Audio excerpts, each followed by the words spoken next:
देखो अभी। हाँ, so this is page number 1 और कुछ क्वेश्चन अपन करते हैं अभी। फ्रिक्शन के कुछ और क्वेश्चंस हैं हमारे लिए करने के। क्वेश्चन है find acceleration of block and friction on it, और g की वैल्यू आप 10 मीटर पर सेकेंड स्क्वायर ले सकते हो यहाँ पर भी।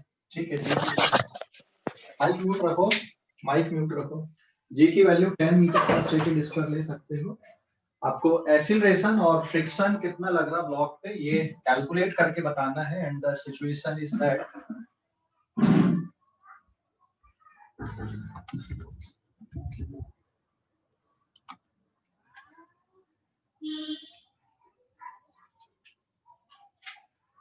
सिचुएशन ये दी है कि यहाँ पर एक ट्रॉली है एंड नाउ दिस ट्रॉली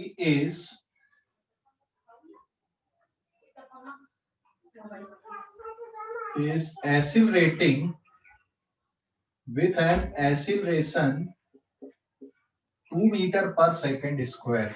इसका एक्सीलरेशन 2 मीटर पर सेकेंड स्क्वायर है इस ट्रॉली का, और ट्रॉली में एक बॉक्स रखा हुआ है। ठीक है, now this trolley is accelerating, so this is the situation and इस ट्रॉली का जो एक्सीलरेशन है, acceleration of trolley is 2 metre पर सेकेंड स्क्वायर, और इस ट्रॉली पे एक बॉक्स हमने रख दिया। This is the box placed on the trolley. अभी हमें नहीं पता है कि ये बॉक्स रेस्ट पे रहेगा कि एक्सीलरेट होगा, एंड जो कोफिशिएंट ऑफ फ्रिक्शन है यहाँ पर का इट इज 0.4। ट्रॉली और बॉक्स के सरफेस के बीच में जो कोफिशिएंट ऑफ फ्रिक्शन है it is 0.4 and mass of box is 15 kg। इसका मास कितना है? 15 kg है। समझ गए कि नहीं? Mass is 15 kg and trolley और बॉक्स के सरफेस के बीच में जो कांटेक्ट सरफेस है इनका, यहाँ पे it's coefficient of friction is 0.4। ठीक है, और ये ट्रॉली इस डायरेक्शन में एक्सीलरेट हो रही है। तो आपको ये बताना है कि भाई ये बॉक्स का एक्सीलरेशन कितना है या फिर इसमें फ्रिक्शन कितना लग रहा है। तो दोनों चीज हमको कैलकुलेट करके बताना है। ठीक है, so this is the application problem, मतलब जो फ्रिक्शन है। एक रियलिस्टिक प्रॉब्लम भी आप इसको समझ सकते हो, बहुत सारी जगह पे ऐसी सिचुएशन देखे होंगे आप लोगों ने, है ना? हेलो, समझ गए कि नहीं? क्वेश्चन समझ गए? कोई डाउट क्वेश्चन में? कोई डाउट किसी को? क्वेश्चन में कोई डाउट है?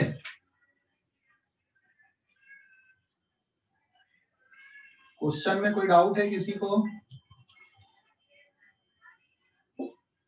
तो नहीं, क्वेश्चन समझ गए? आपने कहीं देखा होगा, ऐसी सिचुएशन देखा होगा कहीं पे आपने।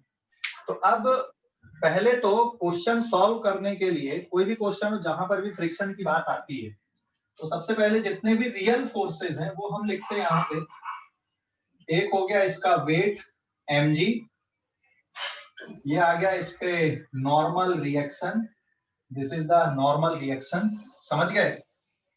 अरे नॉर्मल रिएक्शन समझ गए ना? ये यस सर। बॉक्स पे ये हो गया इस पे नॉर्मल रिएक्शन। ठीक है, अब ये बताओ ये बॉक्स में फ्रिक्शन किधर लगेगा? फ्रिक्शन किधर लगेगा? किस डायरेक्शन में फ्रिक्शन आएगा बॉक्स पे? सोचो थोड़ा। बॉक्स में फ्रिक्शन पीछे की तरफ कि आगे की तरफ? पीछे की तरफ। पीछे की तरफ। पीछे की तरफ। ठीक है, देखिए आप कंसीडर कर लो, दिस इज द सिचुएशन। ये ट्रॉली हो गई मान लो, और ये बॉक्स हो गया जो ट्रॉली पे रखा हुआ है ना? ठीक है, ये बॉक्स हो गया जो ट्रॉली पे रखा हुआ है and this is the situation here. अगर ये जो ट्रॉली है, ठीक है, suppose this trolley is moving in this direction. मैंने इसको कुछ नहीं कर रहा है, हमने इसको कहीं कोई रोक के नहीं रखा, किसी ने होल्ड नहीं किया, कोई रस्सी से नहीं बांधे हमने। ये ट्रॉली इधर जा रही है तो इसकी टेंडेंसी क्या होगी? ट्रॉली अगर इधर जा रही है तो इसकी टेंडेंसी पीछे खिसकने की होगी कि नहीं होगी? Hello, yes sir. Yes sir. और इसमें आपने एक्सीलरेशन भी कर दिया ना, ट्रॉली में एक्सीलरेशन भी है, तो या तो ये पीछे खिसकेगा ट्रॉली से या इसकी पीछे खिसकने की टेंडेंसी होगी। समझ गए कि नहीं? या तो ये जो बॉक्स है ये ट्रॉली से पीछे स्लाइड होगा या इसकी टेंडेंसी होगी पीछे स्लाइड होने की। तो यहां पर क्या लिखोगे आप? 1 minute.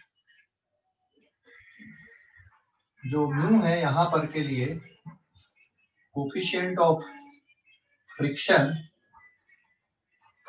Mu is equals to कितना दिया हुआ है यहाँ पे? इट इज 0.4 दिया हुआ है म्यू, ठीक है ना? तो इसकी टेंडेंसी क्या है यहाँ पर? Now the box is either slide or have tendency to slide backward। या तो ये पीछे स्लाइड होगा या इसकी टेंडेंसी होगी पीछे स्लाइड होने की। दो बातें होंगी। समझ गए? प्रैक्टिकल एक्सपीरियंस है हमारा ये, जो प्रैक्टिकल हम वैसे ही सोच रहे हैं यहाँ पर। समझ गए ना? यही होगा ना बेटा? यही होगा ना? The box is either slide or tendency or have tendency to slide backward. ये पीछे की तरफ या तो स्लाइड होगा या इसकी टेंडेंसी होगी। मतलब बॉक्स में फ्रिक्शन किधर लगेगा? अगर ये बॉक्स पीछे जाएगा या पीछे की तरफ स्लाइड होने की टेंडेंसी है तो फ्रिक्शन किस डायरेक्शन में लगेगा बॉक्स पे? सामने। हाँ, वेरी गुड। तो बॉक्स में जो फ्रिक्शन लगेगा, अभी हमें भी नहीं पता कि ये कौन सा फ्रिक्शन है। अभी हमें नहीं पता कि ये कौन सा फ्रिक्शन लग रहा बॉक्स पे, ठीक है? अभी हमें नहीं पता कि ये कौन सा फ्रिक्शन है, बट जो बॉक्स में फ्रिक्शन लगेगा ये सामने की तरफ लगेगा। इट मे बी स्टैटिक और it may be kinetic, depend करेगा क्या है। अभी हम कैलकुलेशन पे अभी गए नहीं है। ये स्टैटिक भी हो सकता है और काइनेटिक भी हो सकता है। अगर स्लाइड कर रहा है तो काइनेटिक होगा और अगर स्लाइड नहीं कर रहा है तो कौन सा आएगा? अगर ये स्लाइड करेगा पीछे की तरफ तो ये काइनेटिक वाला रहेगा और अगर ये टेंडेंसी है इसमें स्लाइड होने की पीछे की तरफ तो फिर ये कौन सा रहेगा? स्टैटिक रहेगा। आज समझ गए? समझ गए या नहीं इतना? Yes sir. कोई डाउट अभी इतने डिस्कशन में? कोई डाउट? सर हाँ बोलो। सर एक बार फिर से बोला, मैं लीव हो गया था। ओके बेटा, देख पूरी सिचुएशन ये है कि ये एक ट्रॉली है and the trolley is accelerating in this direction with an acceleration 2 metre पर सेकेंड स्क्वायर। और जो कोफिशिएंट ऑफ फ्रिक्शन है बॉक्स और ट्रॉली के सरफेस के बीच में इट इज 0.4, ठीक है? तो बॉक्स का जो वेट है वो mg नीचे, नॉर्मल ऊपर, बॉक्स का मास 15।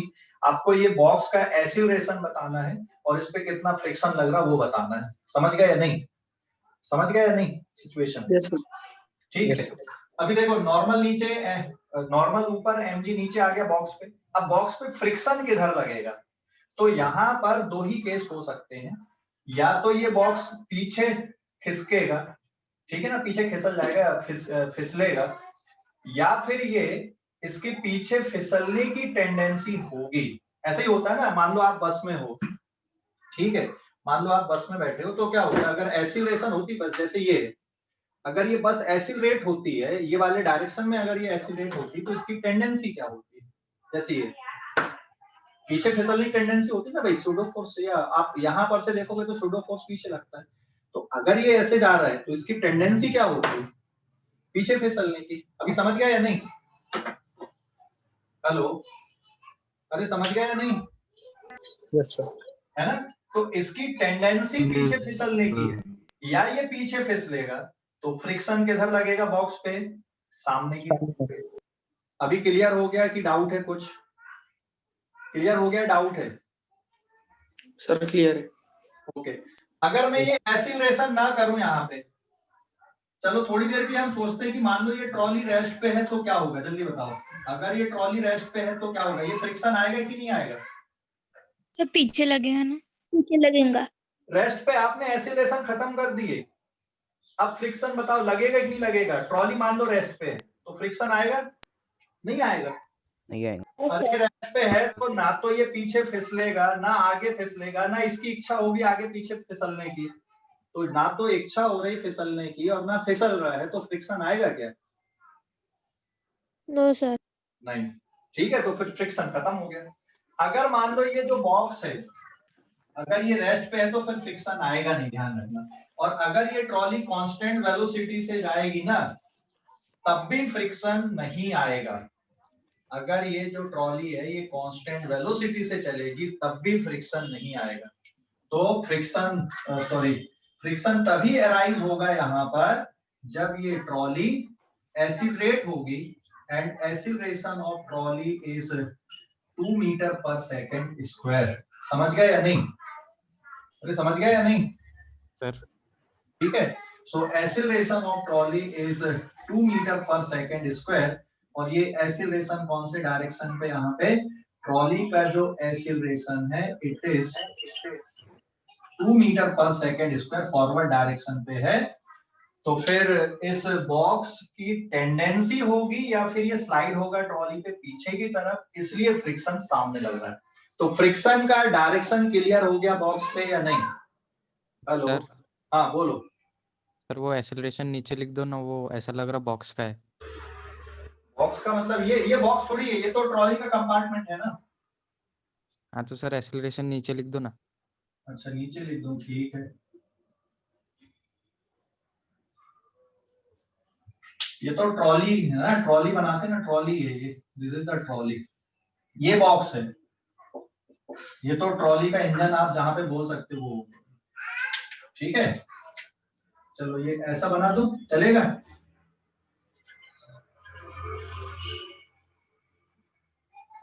चलेगा अभी इतना?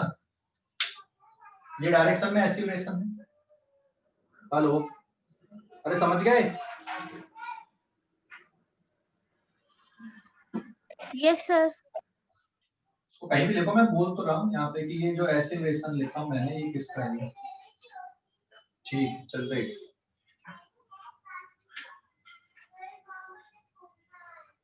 ये पूरा जो सिस्टम है this is the acceleration of trolley and it is 2 metre per second square. ठीक है, अभी नीचे लिख दिया, चलेगा?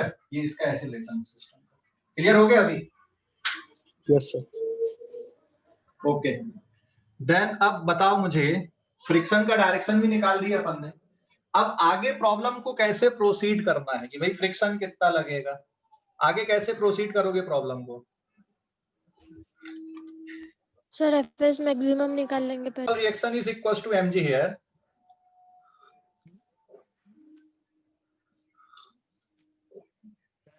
तो मास हो गया 15, जी की value 10, 150।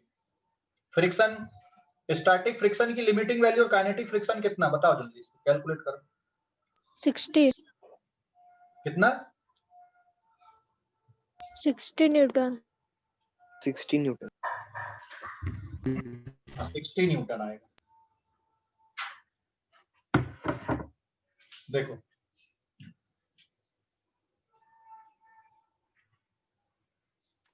So this is the trolley, ये ट्रॉली है जो इस एक्सीलरेशन से एक्सीलरेट हो रही है। तो यहां पर since normal reaction is equals to mg, normal reaction force mg है और स्टैटिक फ्रिक्शन की maximum value and kinetic friction same होगा and that is equals to mu into normal.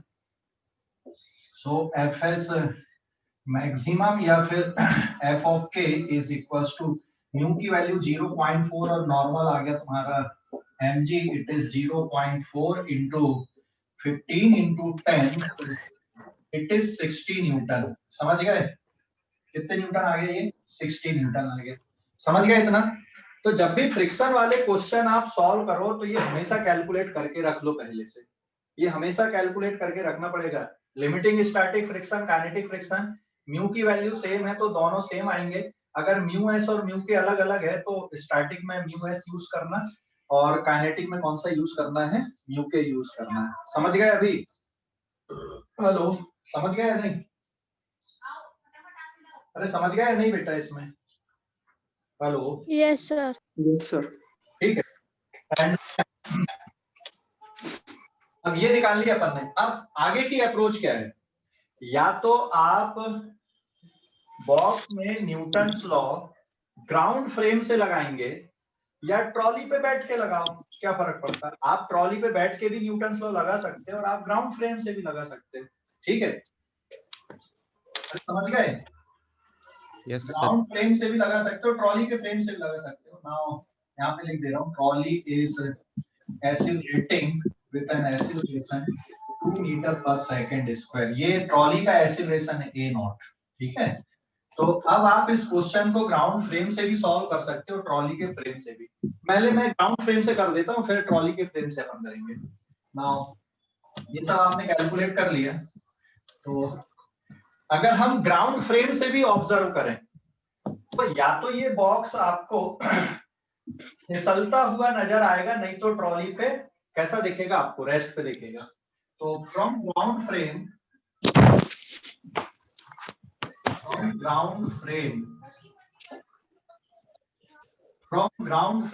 Ground से, मतलब मैं क्वेश्चन सॉल्व कर रहा हूं या तुम लोग क्वेश्चन सॉल्व कर रहे हैं, हम लोग ग्राउंड फ्रेम से हम इसको देख रहे हैं बॉक्स को। फ्रॉम ग्राउंड फ्रेम यहां पर दो केस है। If box is not sliding, अगर बॉक्स स्लाइड नहीं हो रहा है, then friction on box is static. कौन सा फ्रिक्शन रहेगा बॉक्स पे? Friction on box is static रहेगा कि नहीं? अगर मान लो बॉक्स ट्रॉली से स्लाइड नहीं कर रहा है, ग्राउंड फ्रेम से देख रहे नहीं फिसल रहा है, तो ये फ्रिक्शन कौन सा रहेगा बॉक्स पे? स्टैटिक वाला रहेगा। ठीक है, and box is accelerating with acceleration of trolley. Trolley के एक्सीलरेशन से ये बॉक्स एक्सीलरेट होगा। अगर हम ग्राउंड फ्रेम से देखेंगे, दिस इज द बॉक्स, तो बॉक्स में सामने की तरफ जो फोर्स लग रहा है, दिस इज स्टैटिक फ्रिक्शन, और ये जो बॉक्स है, acceleration of box is also 2 metre per second square. ये समझ गए या नहीं? बताओ जल्दी से। ये जो स्टेटमेंट लिखा हूं मैंने, ये पूरा समझे और नहीं? ये जो स्टेटमेंट लिखे अपन ने, ये समझे हो या नहीं? Yes sir. ठीक है, हम लोग देख रहे हैं, हम लोग ऑब्जर्वर हैं, हम ये देख रहे हैं कि बॉक्स स्लाइड नहीं हो रहा है ट्रॉली पे। अगर ये स्लाइड नहीं हो रहा है तो यहाँ पे कौन सा फ्रिक्शन आएगा? स्टैटिक। और ट्रॉली पे स्लाइड नहीं हो रहा है, लेकिन हमारे लिए तो बॉक्स का जो एक्सीलरेशन है वो तो ट्रॉली के बराबर ही रहेगा ना भाई, हाँ या ना? इसको सोचना थोड़ा। हमारे लिए बॉक्स का एक्सीलरेशन किसके बराबर रहेगा? ट्रॉली के बराबर रहेगा, क्योंकि ट्रॉली के साथ अटैच और ट्रॉली में फिसल भी नहीं रहा है, वो ट्रॉली के अंदर उसमें कोई मोशन नहीं हो रहा है। तो बॉक्स का एक्सीलरेशन ट्रॉली के बराबर रहेगा। ये स्टेटमेंट समझ में आई या नहीं हमारे लिए, ग्राउंड ऑब्जर्वर के लिए? Yes sir. Yes sir. ठीक है, हमारे लिए बॉक्स का एक्सीलरेशन ट्रॉली के बराबर है। क्यों है? क्योंकि ट्रॉली पे ये फिसल नहीं रहा है, ट्रॉली पे इसका कोई मूवमेंट नहीं है, लेकिन ट्रॉली का एक्सीलरेशन है, तो ट्रॉली के साथ जो भी ऑब्जेक्ट अटैच है उनका एक्सीलरेशन तो ट्रॉली के बराबर ही रहेगा। ठीक है, जैसे आप बस में बैठे हो, तो बस में बैठे हो मैंने बोला, और बस की जो वेलोसिटी होगी वही आपकी होगी। किसके लिए? ग्राउंड से जो देख रहा है, ग्राउंड ऑब्जर्वर के लिए। ठीक है, हाँ, बस में बैठ के अगर हम ऑब्जर्व करेंगे तो फिर वो हो सकता है रेस्ट पे दिखे आपको, और अगर बस के अंदर आप ट्रेवल कर रहे हैं तो फिर कहानी कुछ और हो सकती है। जैसे यहाँ पे एक सिचुएशन मैंने ये बना दिया, ध्यान देना। जैसे मान लो ये बस है ना, और ये बस आगे की तरफ एक्सीलरेट हो रही है और यहाँ पे कोई है, तो इस बस की वेलोसिटी मान लो 10 मीटर पर सेकंड है, और ये बस के अंदर खड़ा हुआ है, तो आपको क्या देखेगी? इसकी वेलोसिटी कितने देखेगी? 10 देखेगी, बस के बराबर देखेगी ना, हाँ या ना? हेलो, अरे समझ गए कि नहीं? अरे समझ गए या नहीं? Yes sir. बस की सर। जो वेलोसिटी होगी वही इसकी होगी, मेरे लिए भी और तुम्हारे लिए भी। लेकिन अगर इसका कोई फ्रेंड बस में ही बैठा है तो इसके लिए ये कैसा दिखेगा, रेस्ट पे। हाँ, तो ये आप सिचुएशन को कहां से ऑब्जर्व कर रहे हैं उस बात पे डिपेंड करेगा, है ना। एक्सीलरेशन हो गया, वेलोसिटी हो गया, डिस्प्लेसमेंट हो गया। तो एक्सीलरेशन, वेलोसिटी एंड डिस्प्लेसमेंट ये फ्रेम पे डिपेंड करते हैं कि कहां से आप देख रहे हो।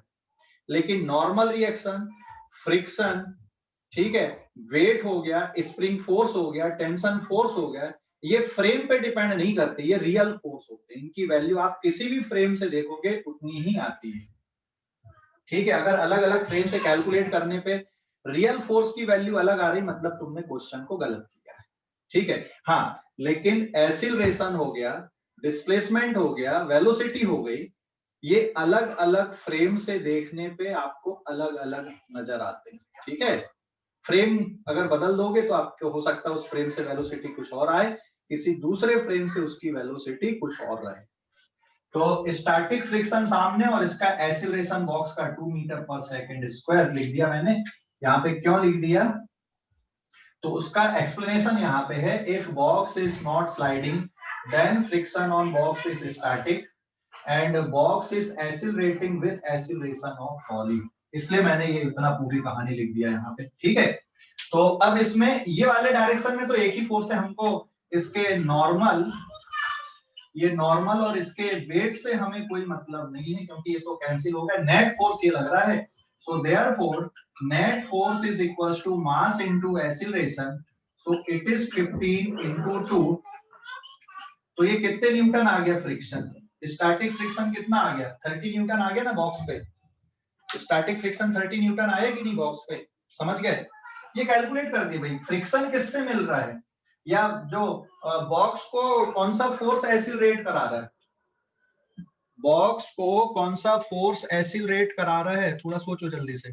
बॉक्स को कौन सा फोर्स एक्सीलरेट करा रहा है यहाँ पे, which force is accelerating the box, friction. Friction. तो मैंने क्या लिखवाया था, फ्रिक्शन फोर्स रिलेटिव मोशन की टेंडेंसी का अपोज करता है या रिलेटिव मोशन का अपोज करता है। मैंने कहीं पर भी ये नहीं बोला है कि फ्रिक्शन मोशन का अपोज करता है। अगर हम ग्राउंड से देख रहे हैं तो ये जो स्टैटिक फ्रिक्शन है, हाँ बोलो सर। मैं रीएंटर करूंगा सर। हाँ ठीक है, हम लोग ग्राउंड से देख रहे हैं, हम लोग ग्राउंड से देख रहे हैं तो भैया ये बॉक्स को एक्सीलरेट कौन करवा रहा है, फ्रिक्शन करवा रहा है। मतलब फ्रिक्शन तो यहाँ पे मोशन का सपोर्ट कर रहा है ना, फ्रिक्शन तो मोशन का सपोर्ट कर रहा है ना यहाँ पे। अरे फ्रिक्शन नहीं होता तो ये बॉक्स इसके साथ चलता क्या, ट्रॉली के साथ एक्सीलरेट हो पाता क्या, नो सर, नहीं हो पाता है ना। तो फ्रिक्शन कभी भी मोशन का अपोज नहीं करता, फ्रिक्शन रिलेटिव मोशन का अपोज करता है। दोनों अलग अलग बातें, मोशन एंड रिलेटिव मोशन, ठीक है। फ्रिक्शन हमेशा रिलेटिव मोशन का अपोज करता है, friction always oppose the relative motion और tendency of relative motion, but motion का अपोज नहीं करता। मोशन का अपोज करता भी है और नहीं भी करता, सपोर्ट भी कर सकता है। तो यहाँ पे जो स्टैटिक फ्रिक्शन है ग्राउंड फ्रेम से मोशन को सपोर्ट कर रहा है, ग्राउंड फ्रेम से। हमारे लिए क्या है, ये फ्रिक्शन के कारण ये बॉक्स एक्सीलरेट हो रहा है। So for ground observer box is accelerating due to static friction here, ठीक है। ये फर्स्ट स्टेटमेंट के अकॉर्डिंग। तो यहाँ पे कोई कॉन्ट्राडिक्शन आया क्या, since static friction is always less than or equals to Fs maximum, और Fs maximum आपने कैलकुलेट कर लिया कि भाई ये 60 न्यूटन है, और यहाँ पे कैलकुलेशन से कितना आया, फ्रॉम कैलकुलेशन कितना आया, from this is first, from first equation से हमने देखा कि भाई फ्रिक्शन की वैल्यू कितने न्यूटन आई, 30 न्यूटन। और यहाँ पे जो हमने कैलकुलेट किया था कि भाई स्टैटिक फ्रिक्शन की लिमिटिंग वैल्यू कितनी हो सकती है, 60 हो सकती है। तो लिमिटिंग वैल्यू 60 हो सकती है, और हमने कैलकुलेशन से कितना निकाला कि भाई यहाँ पे फ्रिक्शन कितना लग रहा है, 30 न्यूटन का फ्रिक्शन लग रहा है। तो यहाँ पे कोई कॉन्ट्राडिक्शन आया कि नहीं आया, कोई कॉन्ट्राडिक्शन आया क्या, कि हमने जो एज्यूम किए वो सही रहा बिल्कुल। हेलो, कोई कॉन्ट्राडिक्शन दिखा क्या बेटा इसमें? No sir. है ना, बराबर आ गया ना। हाँ, अगर हमने यहाँ पे कैलकुलेट किए होते, जैसे मान लो हमने यहाँ पे कैलकुलेट किए होते और ये वाली वैल्यू मान लो 70 आ जाती, 70 आ जाती, लेकिन इसकी जो वैल्यू है फ्रिक्शन की, जो मैक्सिमम वैल्यू वो कितनी हो सकती है, 60 तक हो सकती है, इससे ज्यादा नहीं हो सकता। और यहाँ पे अगर तुम्हारा 70 आता है तो ये जो फर्स्ट केस है ये वाला आपका फेल हो जाता, ये कॉन्ट्राडिक्शन आ जाता, मतलब आपको नेक्स्ट केस के बारे में सोचना पड़ता। तो हमने यहाँ पे पहला केस क्या सोचा कि बॉक्स स्लाइड नहीं हो रहा है, कोई कॉन्ट्राडिक्शन नहीं आई, इसका मतलब हम पहली स्टेटमेंट पे हमारी कहानी क्या हो गई, फिट बैठ गई। और अगर मान लो यहाँ पर ये वैल्यू 70 आती लेकिन फ्रिक्शन 60 से ज्यादा नहीं हो सकता, तो ये पहली वाली कहानी आपकी फ्लॉप हो जाती, मतलब दूसरी कहानी पे हमको चलना पड़ता कि नहीं ये बॉक्स यहाँ पे क्या हो रहा है, स्लाइड हो रहा है। और अगर स्लाइड हो रहा है तो फिर हमको दूसरे अप्रोच से, मतलब अगली अप्रोच में फिर क्वेश्चन सॉल्व होता है, यहाँ पे नहीं होता। बात समझ गए या नहीं? हेलो, समझ गए या नहीं? अरे समझ गए या नहीं? Yes yes sir. Sir. Yes sir. ठीक है, यस सर। ओके। तो हमारे यहाँ पे कोई कॉन्ट्रडिक्शन नहीं आई, मतलब ये क्लियर हो गया कि बॉक्स में कौन सा फ्रिक्शन लग रहा है, ग्राउंड फ्रेम से बॉक्स पे कौन सा फ्रिक्शन लग रहा है, यहाँ पर स्टैटिक फ्रिक्शन लग रहा है। और ये स्टैटिक फ्रिक्शन के कारण ये बॉक्स एक्सीलरेट हो रहा है। और फ्रिक्शन की वैल्यू कितनी है, what is the answer of friction, 30 Newton, 60 Newton नहीं है आंसर। कितने न्यूटन है फ्रिक्शन, 30 न्यूटन है। ये जो 60 न्यूटन यहाँ पर से निकाले हो, ये तो लिमिटिंग वैल्यू है कि अधिकतम इतना लग सकता है, इससे ज्यादा नहीं लगेगा स्टैटिक। और अगर ये यहाँ पे स्लाइड होता तो फिर काइनेटिक फ्रिक्शन कितना लगता, 60, लेकिन ये स्लाइड नहीं हो रहा है। ठीक है, तो फ्रिक्शन की वैल्यू आपको इस तरह से निकालनी पड़ेगी। आप ये नहीं बोल सकते भाई फ्रिक्शन 60, ये तो मैक्सिमम है फ्रिक्शन का, क्योंकि जो फ्रिक्शन फोर्स होता है आपका ये सेल्फ एडजस्टिंग होता है ना। Friction, static friction is always less than और equals to F S maximum and greater than equals to 0। Friction की वैल्यू 0 से लेकर यहां तक कुछ भी हो सकती है, कुछ भी हो सकती है, सेल्फ एडजस्टिंग है। तो यहाँ पे कैलकुलेशन से कितना पता चला भैया कि फ्रिक्शन फोर्स कितना लग रहा बॉक्स पे, 30 न्यूटन का फ्रिक्शन फोर्स लग रहा है। अभी समझ गए या कोई डाउट है? समझ गए या कोई डाउट है, जल्दी बताओ, समझ गए या डाउट है? हेलो, समझ गए सर। ठीक है, इस पेज का भी स्क्रीनशॉट ले लो। Done sir. डन, चलो अगले पेज पे जाते हैं। ये तो अपन ने ग्राउंड फ्रेम से किए।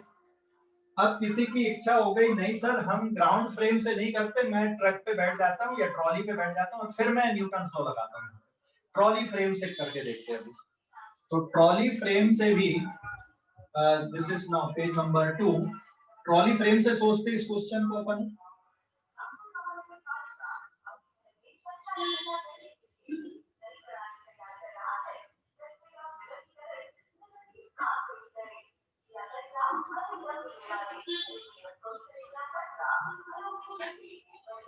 नाउ अब ट्रॉली फ्रेम से इस क्वेश्चन को सॉल्व करते हैं।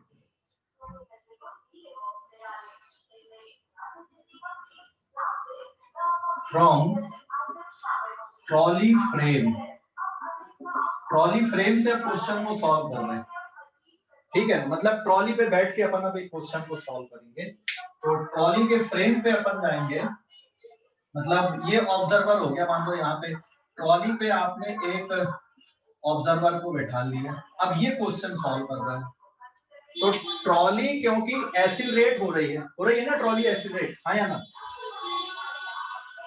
अरे ट्रॉली एक्सीलरेट हो रही है ना, तो ट्रॉली का जो फ्रेम है वो कौन सा है, इनर्शियल की नॉन इनर्शियल? Non inertial. तो यहाँ लिखेंगे अपन, since trolley is accelerating, trolley is accelerating, therefore it is non inertial। ये नॉन इनर्शियल फ्रेम है और नॉन इनर्शियल फ्रेम में आपको क्या लगाना पड़ता है, ऑब्जेक्ट पे सुडो फोर्स लगाना पड़ता है। So therefore on box pseudo force is act, pseudo force is act ना। pseudo force Fp is also act apart from all real force, apart from all real force, जितने भी real force है उसके अलावा आपको एक सुडो फोर्स और लिखना पड़ेगा, ये सुडो फोर्स है। तो यहां से जब आप बैठ के सॉल्व कर रहे हैं तो फिर आपको ट्रॉली पे एक पीछे की तरफ क्या लिखना पड़ेगा, सुडो फोर्स लिखना पड़ेगा। बात समझ गए या नहीं? अरे यहाँ से क्वेश्चन सॉल्व करोगे, यहाँ पे ट्रॉली पे बैठ गए और फिर आप अब इसमें क्वेश्चन सॉल्व कर रहे हैं, न्यूटन लॉ लगा रहे हो, तो रियल फोर्सेस के अलावा नॉर्मल, mg, फ्रिक्शन के बाद आपको यही सोचना है यहाँ पे एक सुडो फोर्स भी लग रहा है। सुडो फोर्स हमेशा किधर होता है, जो फ्रेम जिस डायरेक्शन में एक्सीलरेट होता है उसके अपोजिट डायरेक्शन में ऑब्जेक्ट पे क्या लगता है, सुडो फोर्स लगता है। तो ये ट्रॉली फ्रेम से भी हम इसको देख ले रहे हैं यहाँ पे। सो ठीक है, trolley is accelerating, therefore it is non-inertial frame, and therefore on box pseudo force is also act apart from all real forces. तो pseudo force की वैल्यू कितनी आएगी यहाँ पे, this is mass of box into acceleration of trolley, ठीक है। तो ये वैल्यू हो जाएगी तुम्हारी 15 into 2 equals to 30 न्यूटन। तो अब देखो यहाँ पे ये बॉक्स हो गया, हम ट्रॉली के फ्रेम से हम सॉल्व कर रहे हैं। बॉक्स में कौन कौन से फोर्स लग रहे हैं भाई, ये एक फोर्स हो गया सामने की तरफ फ्रिक्शन, और पीछे की तरफ आपने लिख दिया सुडो फोर्स, ठीक है। और ये सुडो फोर्स कितने न्यूटन का, यहाँ पे 30 न्यूटन का है। तो अब ट्रॉली पर बैठकर फिर से आपको दो एज्यूम्शन सोचना। तो पहली एज्यूम्शन ये है, ट्रॉली से बैठकर देखकर हमें हो सकता है कि ये बॉक्स रेस्ट पे रहे और हो सकता है पीछे स्लाइड हो, ठीक है। आप ट्रॉली से भी वही चीज देखोगे ना कि या तो बॉक्स स्लाइड हो रहा है या रेस्ट पे। तो हमने पहला एज्यूम्शन क्या ले लिया, ठीक है, let box is at rest. तो पहला एज्यूम्शन ये आ गया यहाँ पे, let box is at rest with respect to trolley. Trolley पे बैठ के क्वेश्चन सॉल्व कर रहा है, ट्रॉली का फ्रेम है, तो यहां से हमने ये मान लिया कि भाई बॉक्स कैसा है, ट्रॉली पे रेस्ट पे है। तो अगर ये बॉक्स ट्रॉली पे रेस्ट पे रहेगा, ठीक है, ये बॉक्स अगर ट्रॉली पे रेस्ट पे रहेगा तो बॉक्स पे कौन सा फ्रिक्शन आएगा, स्टैटिक की काइनेटिक, स्टैटिक या काइनेटिक। ये सुडो फोर्स हो गया पीछे की तरफ, ये कौन सा फोर्स हो गया आपका, स्टैटिक फ्रिक्शन, है ना। So then friction on box is static, friction on box is static, ये static friction रहेगा, ये रेस्ट पे है, ठीक है। बाकी जो दो फोर्स हैं इसके, एक mg और normal, this is the normal, ये तो एज इट इज है ही। तो ये वाले डायरेक्शन में भी नेट फोर्स 0 और ये वाले डायरेक्शन में भी नेट फोर्स 0, तब तो ये रेस्ट पे है ना। सो देयरफॉर यहाँ पर सुडो फोर्स की वैल्यू Fs के बराबर आएगी, ठीक है ना। और सुडो फोर्स आपने कितना कैलकुलेट कर लिया, 30 न्यूटन का आपने कैलकुलेट कर लिया। इसका मतलब स्टैटिक फ्रिक्शन भी कितने न्यूटन का आ गया, यहाँ पे 30 न्यूटन का स्टैटिक फ्रिक्शन आ गया। और स्टैटिक फ्रिक्शन की लिमिटिंग वैल्यू 60 तक हो सकती है, Fs is always less than or equals to 60 Newton. so therefore our assumption is correct, our assumption is correct। तो फ्रिक्शन कितना लग रहा है, स्टैटिक फ्रिक्शन कितना इस पे, 30 न्यूटन का स्टैटिक फ्रिक्शन है। तो आपने ग्राउंड फ्रेम से भी सॉल्व किया तब भी इतना ही आया था, और ट्रॉली पे बैठ के सॉल्व किया तब भी इतना ही आया। कोई फर्क पड़ा क्या? आप किसी भी फ्रेम से क्वेश्चन को सॉल्व कर सकते हो। समझ गए या नहीं? हेलो, समझ गए? समझ गया बेटा? आपने ट्रॉली फ्रेम से भी कर दिए। अब तुम्हारे मन में कोई क्वेश्चन उठ रहे हैं तो वो आप पूछो। फिर what is the acceleration of box, तो what is your answer? 2 meter नहीं ना बेटा, 2 मीटर पर second square from ground frame, 0 आएगा sir, and 0 from trolley frame, है ना। ट्रॉली में उसका एक्सीलरेशन 0, मतलब ट्रॉली के फ्रेम से उसका एक्सीलरेशन 0 है, और ग्राउंड फ्रेम मतलब ग्राउंड से देखने पे उसका एक्सीलरेशन 2 मीटर पर सेकेंड स्क्वायर है, ठीक है। तो इस पेज का स्क्रीनशॉट हो गया। फ्रिक्शन कितना लगा आपने कहीं से भी कैलकुलेट किया, फ्रिक्शन फोर्स इज 30 न्यूटन, वो दोनों फ्रेम से उतना ही है। फ्रिक्शन की वैल्यू किसी भी फ्रेम से आप करो आंसर उतना ही आएगा। तो अब हम आंसर को यहाँ पे लिख देते हैं, ठीक है, आंसर को लिख देते हैं हम यहाँ पे page number 3. Now this is page number 3. So what is the answer? Friction on box is static, और इसकी वैल्यू कितने न्यूटन है? 30 Newton. So this is first. And second, acceleration of box is equals to 2 meter per second square from ground frame. ground frame या ground observer के लिए. and acceleration of box is 0. ये कौन से frame से? from trolley frame से इसका acceleration 0 है. समझ गए या नहीं? क्लियर हो गया बेटा? हेलो, अरे समझ गए कि नहीं? हेलो, समझ गए? Yes sir. Yes sir. तो ठीक है, पेज नंबर 4 पे जाते हैं. अभी ले लो, इस पेज का भी स्क्रीनशॉट ले लो, इसमें आंसर है. अब मैं यहाँ पे थोड़ा सा डेटा चेंज कर दूं, क्वेश्चन में चेंज नहीं करूंगा, बस इसके मास या फिर ये वाली वैल्यू को चेंज करके अपन अब फिर से क्वेश्चन को देखते हैं. ठीक, done sir. Done. Yes sir, हो गया। ओके, अब पेज नंबर 4 पे आते बेटा अपन. तो आंसर मिल गया आपको इस क्वेश्चन का. अब पेज नंबर 4. अभी देखो, इस क्वेश्चन में हमारा फर्स्ट एज्यूम्पशन ही करेक्ट हो गया था, लेकिन अब मैंने यहाँ पे क्या कर दिया, जो कोफिशिएंट ऑफ फ्रिक्शन है ना, उसको 1 कर दिया मैंने. This coefficient of friction is equals to 1. समझ गए? कोफिशिएंट ऑफ फ्रिक्शन कितना कर दिया मैंने? 1. यहाँ पर की सरफेस को ज्यादा स्मूथ बना दिए, ट्रॉली की जो सरफेस है ना. और कोफिशिएंट ऑफ फ्रिक्शन कितना कर दिया हमने? 0.1 कर दिया. तो अब बताना है आपको, अब फिर से क्वेश्चन को सॉल्व करना है. तो कहां पे चेंजेस आएगा क्वेश्चन में? दिस इज 0.1, और 0.1 होने के कारण बाकी तो ये सब कुछ एज इट इज है. यहाँ पे कितना बचेगा? कितने न्यूटन? 15 न्यूटन. 15 न्यूटन बचा है ना. तो अब क्या होगा भैया, बताओ जरा. अब कौन सा फ्रिक्शन लगेगा और उसका एक्सीलरेशन कितना होगा बॉक्स का? अब फिर से सोचो इस क्वेश्चन को कैसे डील करेंगे, कैसे सॉल्व करेंगे. फिर से सोचो इस क्वेश्चन को. अब मैंने इतना चेंज कर दिया. तो अब हम क्या करते हैं ना, इस क्वेश्चन को ट्रॉली के फ्रेम से पहले सॉल्व कर लेते हैं, फिर ग्राउंड फ्रेम से बाद में सोचेंगे. तो मैं ट्रॉली पे बैठ के इस क्वेश्चन को सॉल्व करता हूँ. ठीक है, समझ गए कि नहीं? हेलो, समझ गए? Yes sir. तो ट्रॉली के फ्रेम से अगर अपन सॉल्व करते हैं इस क्वेश्चन को, ये अलग क्वेश्चन हो गया फिर से. Now from trolley frame. तो ट्रॉली फ्रेम से जब आप इस क्वेश्चन को सॉल्व कर रहे हो, तो ये स्टैटिक भी हो सकता है और काइनेटिक भी हो सकता है. मतलब ये भी हो सकता है कि ये जो बॉक्स है ना, ये पीछे स्लाइड कर जाए, ट्रॉली पे पीछे खिसकने लगे, क्योंकि आपने सरफेस को थोड़ा स्मूथ बना दिया यहाँ पे. ठीक है ना. तो ट्रॉली फ्रेम से अब मैं ये नहीं लिखूंगा कि सूडो फोर्स लगाएंगे कि नहीं लगाएंगे. आप ट्रॉली से बैठ के क्वेश्चन को सॉल्व कर रहे हो, तो इसके फ्रेम से आप देख रहे हो, मतलब सिचुएशन आपकी ऐसी हो गई, ये बॉक्स रखा हुआ है ट्रॉली पे.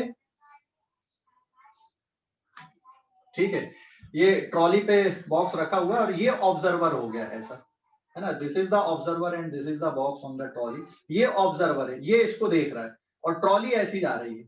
तो ये हो सकता है कि बेटा ट्रॉली पे ये फिसलने लगे, तो ये अलग देखेगा इसका एक्सीलरेशन. अगर मान लो ये ट्रॉली इस तरह से जा रही है, ठीक है, ये वाले डायरेक्शन में ट्रॉली जा रही है और ये पीछे फिसलने लगा, तो इसके लिए इसका एक्सीलरेशन अलग होगा और हमारे लिए अलग होगा. समझ गए कि नहीं? अरे समझ गए? Yes sir. देखो, ये ट्रॉली इस डायरेक्शन पे जा रही है, ये ट्रॉली पे ही बैठा हुआ है. तो अगर ये ट्रॉली इस डायरेक्शन पे जा रही है और ये पीछे फिसलने लगा, तो इसके लिए इसका एक्सीलरेशन अब अलग आएगा. और हम ग्राउंड ऑब्जर्वर हैं, हमारे लिए इसका एक्सीलरेशन अलग होगा. तो मैं इस क्वेश्चन को अब ट्रॉली के फ्रेम से ही सॉल्व कर रहा हूँ. यहाँ पे ट्रॉली पे बैठ के अपन देख रहे हैं. तो पहला एज्यूम्पशन देखते हैं अपन अब यहाँ पे. ठीक है, बॉक्स पे आपने ये दो फोर्स लिख दिया. तो पहला एज्यूम्पशन क्या है यहाँ पे? मान लो late box is at rest on trolley. Let box is at rest on trolley. Trolley पे रेस्ट पे है, ठीक है, ट्रॉली पे रेस्ट पे हमने ये assumption लिया यहाँ पे। तो जो फोर्सेस लग रहे थे इस पे वो आप लिख दो बॉक्स पे। ये वाले डायरेक्शन में कौन सा है, फिर रेस्ट पे है तो यहाँ पे स्टैटिक फ्रिक्शन आएगा। पीछे की तरफ आपका हो गया सूडो फोर्स, और सूडो फोर्स की वैल्यू किसकी इक्वल आएगी, सूडो फोर्स की वैल्यू किसकी इक्वल रहेगी, ये जो सूडो फोर्स आपने लिखा है इसकी वैल्यू मास इनटू एक्सीलरेशन, और मास हो गया इसका 15 into 2। What is the pseudo force, 30 Newton ना। अरे समझ गए, सूडो फोर्स कितना आएगा यहाँ पे, सूडो फोर्स की वैल्यू कितनी रहेगी, ये सूडो फोर्स की वैल्यू कितनी आएगी यहाँ पे, 15 इंटू 2। सूडो फोर्स की वैल्यू कितनी रहेगी बेटा, 30 ना। हेलो, ये देखो ना इस पे जो सूडो फोर्स है, सूडो फोर्स की वैल्यू कितनी है यहाँ पे, 30 न्यूटन। तो ये आपको पता चल गया कि भाई ये 30 न्यूटन है ना, और ये स्टैटिक फ्रिक्शन है, लेकिन इसकी जो लिमिटिंग वैल्यू है वो 15 न्यूटन हो सकती है। यहां पर static friction is always less than और इक्वल्स टू 15 न्यूटन। अगर मैं मान लो इसकी मैक्सिमम वैल्यू भी लिख दूं, कितनी लिख दूं मैक्सिमम वैल्यू, एफएस मैक्सिमम भी लिख दिया मैंने, तो ये 15 न्यूटन तक आ सकता है। और यहाँ पे कितने न्यूटन है, 30 न्यूटन है, 30 न्यूटन है ना। तो क्या होगा, ये बॉक्स यहाँ पे रेस्ट पे देखेगा या इस डायरेक्शन में एक्सीलरेट होते हुए देखेगा, एक्सीलरेट होते हुए देखेगा। तो ये जो स्टेटमेंट लिख रहे थे अपन, let the box is at rest, ये हो सकता है क्या, नो सर, नहीं, कॉन्ट्राडिक्शन आ गया यहाँ पे, है ना, कॉन्ट्राडिक्शन आ गया ना, कॉन्ट्राडिक्शन आ गया कि नहीं आ गया, मतलब ये टर्म आपका फेल हो गया, ये पहला एजम्पशन यहाँ पे फेल हो गया, ठीक है। सो सिंस यहाँ पे मैं लिख दूं pseudo force is greater than FS maximum, therefore which contradict the assumption, ये assumption का contradiction आ गया यहाँ पे, assumption contradict the assumption that box is at rest on trolley, trolley पे बॉक्स रेस्ट पे, ये कॉन्ट्राडिक्शन आ गया क्योंकि ये सूडो फोर्स ज्यादा दिख रहा है और इसकी लिमिटिंग वैल्यू भी 15 तक ही जा सकती है। इसका मतलब ये जो एज्यूम्पशन है ये पहला वाला गलत हो गया यहाँ पे। तो अब पहला वाला एज्यूम्पशन गलत हो गया, तो अब हमको कहाँ पे जाना पड़ेगा, इसके दूसरे एज्यूम्पशन पे जाना पड़ेगा। समझ गए कि नहीं, अरे समझ गए या नहीं, हेलो, समझ गए बेटा, दूसरे वाले एज्यूम्पशन पे जाना पड़ेगा ना। Yes sir. दूसरा एज्यूम्पशन क्या रहेगा फिर, कि भाई बॉक्स रेस्ट पे नहीं है, बॉक्स स्लाइड हो रहा है, दूसरा एज्यूम्पशन यही आएगा आपका, ठीक है। तो इस पेज का स्क्रीनशॉट लो, इस पेज का स्क्रीनशॉट लो। हाँ, तो पहला एज्यूम्पशन गलत हो गया आपका, ले लिए स्क्रीनशॉट, हेलो, ले लिए क्या बेटा screenshot? Yes sir, yes sir, हाँ सर हो गया। देखो ये कैलकुलेशन मैं यहाँ पे बोर्ड में कर करके बता रहा हूँ, लेकिन ये जो एज्यूम्पशन वाला पार्ट भी है ना, ये भी हमारे दिमाग में ही चलना चाहिए। यहाँ पे हमने पहले ही दिमाग में सोचा कि ये रेस्ट पे हो सकता है क्या, पहले आप रेस्ट वाली कंडीशन दिमाग में सोचो, मतलब ये जो मैंने लिखा है ये आपको दिमाग में ही सोचना है, जरूरी नहीं कि हर चीज को कॉपी पेन लेके आपको यहाँ पे लिखना है। ये जो कैलकुलेशन मैं तो आपको इसलिए पूरा लिख लिख के बता रहा हूँ ताकि आप बाद में जब पढ़ो तो आपके दिमाग में जाए कि सर ने क्या बताया थे। हालांकि अब ये वीडियो अवेलेबल है तो आप कभी भी देख सकते हो, ठीक है, समझ गए ना। लेकिन ये जो कैलकुलेशन है ये आपके दिमाग में चलना चाहिए, आपको कॉपी पे लिखने की जरूरत नहीं है क्वेश्चन सॉल्व करने के लिए, इतना टाइम थोड़ी होता है भाई। ये क्वेश्चन मान लो आता है आपका, तो आपको इसमें 2 मिनट मिलते हैं इस क्वेश्चन को सॉल्व करने के लिए। नीट के लिए अगर है तो 1 मिनट से भी कम आएगा, जे में थोड़ा सा टाइम ज्यादा मिलता है, लेकिन उसके साथ में और भी ऑप्शंस रहते हैं पूछने के लिए। तो हम तो एक ही क्वेश्चन को पूरे 1 घंटे पढ़ रहे हैं यहाँ पे, तो आपका दिमाग में भी बहुत सारे कैलकुलेशन साथ में चलने चाहिए। अब मैं क्वेश्चन इस तरह से उठाया कि आगे इस पैटर्न के कोई भी क्वेश्चन आएंगे, इस तरह से कोई भी क्वेश्चन आएंगे तो आप डायरेक्ट उनको सोच पाओगे, ठीक है ना, इट इज वेरी इंपॉर्टेंट। तो ये जो कैलकुलेशन है, क्या आप अपने माइंड में सोच सकते हो डायरेक्ट या नहीं? सोच सकते हो कि नहीं? कैसे सोचोगे? यहाँ पे आप पहले सोचो दिमाग में कि ये, इसको दिमाग में करो ना, दिमाग में चलने दो इसको, जरूरी नहीं कि हम इसमें लिखें। ये पूरी सिचुएशन आपने बना ली, भाई सुडो फोर्स हो गया 30, आप ट्रॉली पे बैठ के सॉल्व कर रहे हो और आप पहले सोचो कि ये ट्रॉली पे मान लो ये रेस्ट पे, तो इधर स्टैटिक आ गया, सुडो फोर्स हो गया 30, लेकिन स्टैटिक की मैक्सिमम वैल्यू 15 तक हो सकती है, मतलब यहाँ पे 15 है ना, और इधर पे 30 है, तो हमारी जो सोच है वो गलत हो रही है। ये जो बॉक्स है ये रेस्ट पे नहीं हो सकता, ये बॉक्स क्या होगा, पीछे स्लाइड करेगा। तो आपको ये एज्यूम्पशन लिखने की जरूरत ही नहीं है, समझ गए? ये माइंड में कैलकुलेशन होना चाहिए। अरे समझ गए या नहीं मैंने जो बोला भाई अभी? समझिए सर। समझ गए? तो ये जो कैलकुलेशन है ना, आपके ब्रेन में चलना चाहिए, माइंड में चलना चाहिए। तो अब दूसरे एज्यूम्पशन पे आते हैं अपन। ये कॉन्ट्राडिक्शन हो गया था, page number 5। Now this is page number 5। अब यहाँ पे क्या एज्यूम करोगे, लेट बॉक्स, सेकंड एज्यूम्पशन आ गया, लेट बॉक्स इज एक्सीलरेटिंग या box is sliding on, box is, अब देखो पहला एज्यूम्पशन गलत हो गया कि बॉक्स रेस्ट पे है, तो आपको सेकंड एज्यूम्पशन में तो ये है ही कि भाई स्लाइड होगा, दो ही कंडीशन हो सकती है, या तो रेस्ट पे रहेगा या स्लाइड होगा। सो सेकंड ये आगे कि लेट बॉक्स इज, या मैं अब लिख दूं यहाँ पे, since box does not remains at rest from first assumption therefore box is sliding, since box does not remains at rest from first assumption, therefore box is sliding, box क्या हो रहा है, स्लाइड कर रहा है। therefore जो friction लग रहा बॉक्स में वो कौन सा है, जो फ्रिक्शन लग रहा बॉक्स में वो कौन सा है, स्टैटिक वाला रहेगा कि काइनेटिक वाला रहेगा? It is kinetic. काइनेटिक। इनमें कुछ नहीं, हाँ यहीं से आप क्वेश्चन सॉल्व कर रहे हैं। नॉर्मल को भी बदलने की जरूरत नहीं है, एमजी को भी बदलने की जरूरत नहीं है, सुडो फोर्स भी बदलने की जरूरत नहीं, क्योंकि आपने इनमें कोई चेंज नहीं किया ट्रॉली के एक्सीलरेशन पे, बॉक्स के मास में। बस यहाँ पे आपका स्टैटिक की जगह क्या आ गया, ये काइनेटिक आ गया, क्योंकि स्लाइड कर रहा है। ठीक है, तो यहाँ पर भी ट्रॉली से देखने पर ये इधर स्लाइड करेगा, मतलब इस पे बॉक्स पे काइनेटिक इसी डायरेक्शन पे लगेगा, तो डायरेक्शन भी नहीं बदलेगा यहाँ पे। जब तक ये एक्सीलरेशन को या मास को नहीं बदलोगे, ठीक है, तब तक इसमें फ्रिक्शन के डायरेक्शन भी नहीं बदलेंगे और सुडो फोर्स के डायरेक्शन भी नहीं बदलेंगे। समझ गए या नहीं? देन अब आगे बढ़ते हैं अपन ना। तो यहाँ पर अब देखो, तो टाइम हो गया ना आज का, बस खत्म कर रहा है ना इसको, ये क्वेश्चन तो खत्म कर दें। ठीक है, अब यहाँ पे देखोगे आप बॉक्स में, ट्रॉली के फ्रेम से आप देख रहे हैं, तो बॉक्स में बेटा ये वाले डायरेक्शन पे लग रहा काइनेटिक फ्रिक्शन, इधर पे लग रहा आपका pseudo force and it is 30 newton, और ये काइनेटिक फ्रिक्शन कितने न्यूटन का है, 15 न्यूटन का है।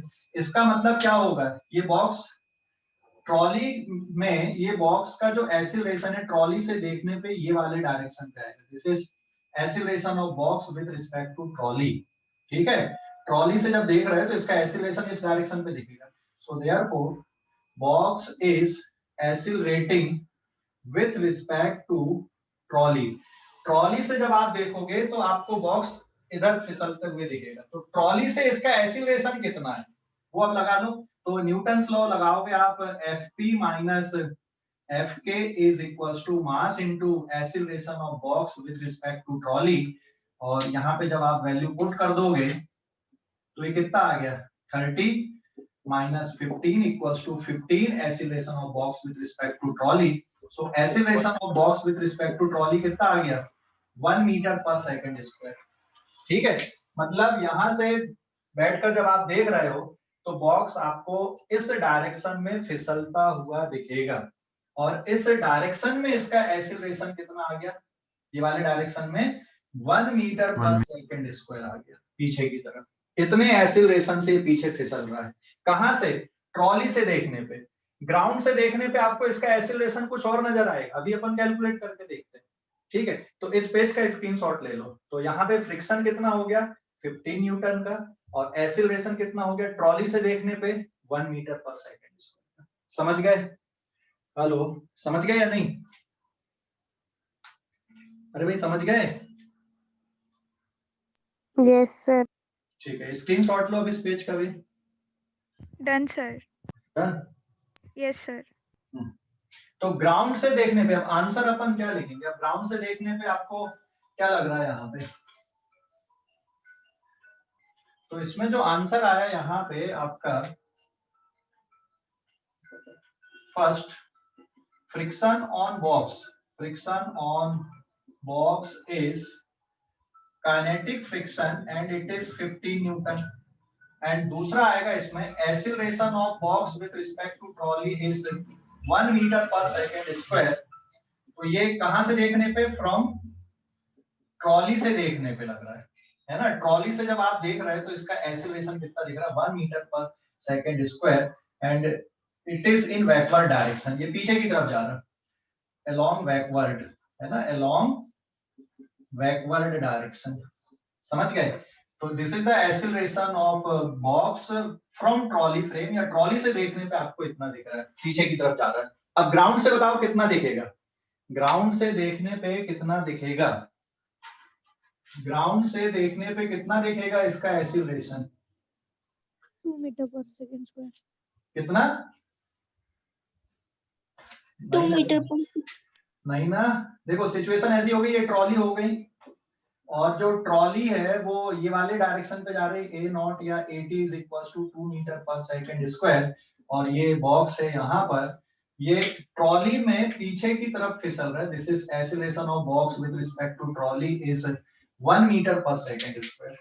ठीक है, तो ये वाले ऑब्जर्वर के लिए, ट्रॉली वाले ऑब्जर्वर के लिए तो ये है इसका एक्सीलरेशन। लेकिन अगर इसको कोई ग्राउंड से खड़े होके देख रहा है, this is the ground observer, तो इसको कितना लगेगा इसका एक्सीलरेशन?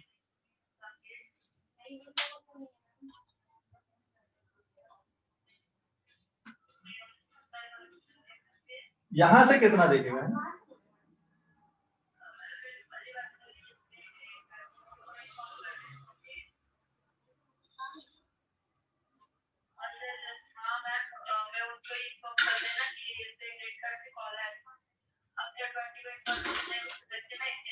सर उतना ही दिखेगा।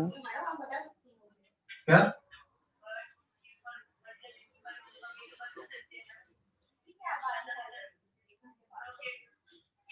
ठीक है, समझ गए? यहां से देखने पे कितना लगेगा इसका एक्सीलरेशन बॉक्स पे? बताओ जल्दी से।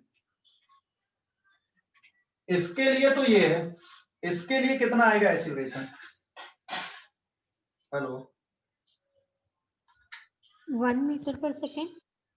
कितना आएगा? देखो ये वाले राइट साइड के डायरेक्शन को ना आप पॉजिटिव ले लो, तो acceleration of box with respect to trolley equals to acceleration of box minus acceleration of trolley. तो आपने राइट साइड को अगर प्लस लिया है तो ये हो गया -1 equals to acceleration of box. आप ग्राउंड से देख रहे हो ना, और ग्राउंड से ट्रॉली का एक्सीलरेशन है +2, so what is the acceleration of box is +1 metre per second square. तो ये कितना देखेगा? +1, मतलब इसके लिए बॉक्स आगे की तरफ ही एक्सीलरेट होते हुए देखेगा, लेकिन इसका एक्सीलरेशन कितना देखेगा? 1 देखेगा। अभी समझ गए? Yes sir.